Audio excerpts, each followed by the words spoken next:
Designing and winding a current transformer is often a challenging task for beginners. In this video, I will guide you through the process of calculating and winding a current transformer. And this is the result after you finish watching this video. When the output current exceeds the preset limit, the circuit will immediately shut down the output pulses and the overload indicator LED will light up. The protection current threshold can be easily adjusted using a potentiometer. This is an essential circuit for switching power supplies. I will guide you through the calculation and winding process of a current transformer after a short introduction to my sponsor and partner, JLCPCB. I'd like to thank JLCPCB for supporting this video. Over the years, I've used JLCPCB's 1 to 4-layer PCB in many projects, and they've always been reliable with fast turnaround. Now, JLCPCB is making high-performance 6-layer PCB more accessible. With 6 layers, routing becomes cleaner and more efficient, increasing wiring density by around 30 to 50%, so you spend less time dealing with routing limits and more time focusing on your design. With free via-in-pad technology and ENIC finish included, JLCPCB delivers professional-grade 6-layer PCB without the professional-grade price. If you want to try it yourself, you can get the latest coupon by clicking the link in the description below. This is a switching power supply driver circuit, and we need to calculate the current transformer in order for the circuit to operate properly. This section covers the calculations required to design the current transformer. It includes 2 functions. The first function is used to calculate the output voltage of the current transformer with a fixed burden resistor value. The second function is used to calculate the burden resistor value. First, I will calculate the output voltage of the circuit. With the desired protection current of 30 amps and a current transformer winding of 70 turns, each burden resistor value will produce a different output voltage. With a burden resistor value of 51 ohms, the CT output voltage is 21 volts. This value is too high for the protection circuit input, so we need to reduce the burden resistor value. With a protection current of 30 amps and a burden resistor value of 5.1 ohms, the CT output voltage is 2 volts, which is a suitable level for the protection circuit. After re-entering the values, we obtain a burden resistor of 5.1 ohms with a power rating of 1 watt.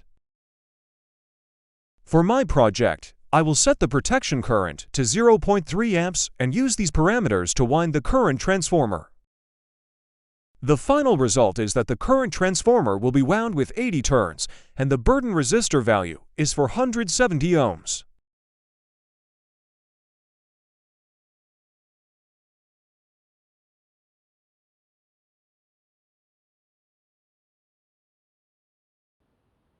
This is the toroidal core I used to build the current transformer.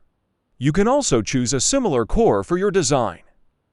This is an amyl-coated copper wire with a diameter of 0.3 millimeters, used to wind 80 turns around this toroidal core. This is the completed current transformer after winding 80 turns of an amyl-coated copper wire around the toroidal core.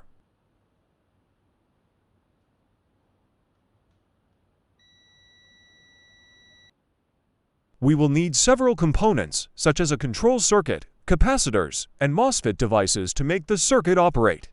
The topology used here is a half-bridge configuration.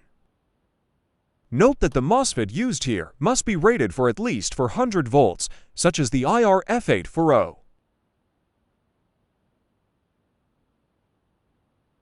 A simple rectifier and filtering power supply has been completed. We need to check the circuit voltage before installing the other components. The voltage across the capacitors should be about half of the rectified voltage, approximately 150 volts.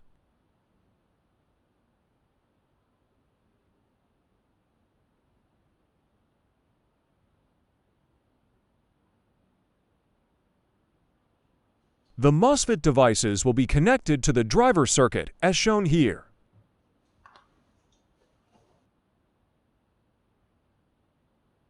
The operating frequency of the circuit is approximately 40 kHz, and this same frequency is applied to each Mosfet input.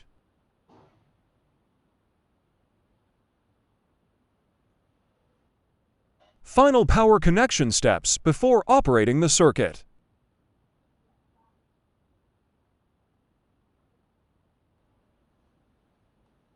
An oscilloscope is connected to the output of the switching transformer. The load is a 50W, 20 for V light bulb.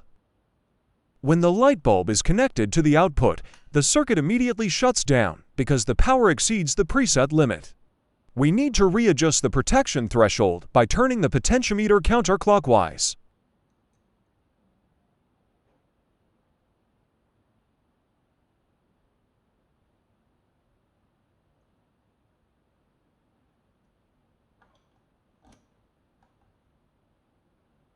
After adjustment, the circuit is operating normally. Thank you for watching until the end of this video. If you found this content helpful, please like, share, and subscribe to support the channel. Your support helps me create more detailed tutorials like this in the future. See you in the next video.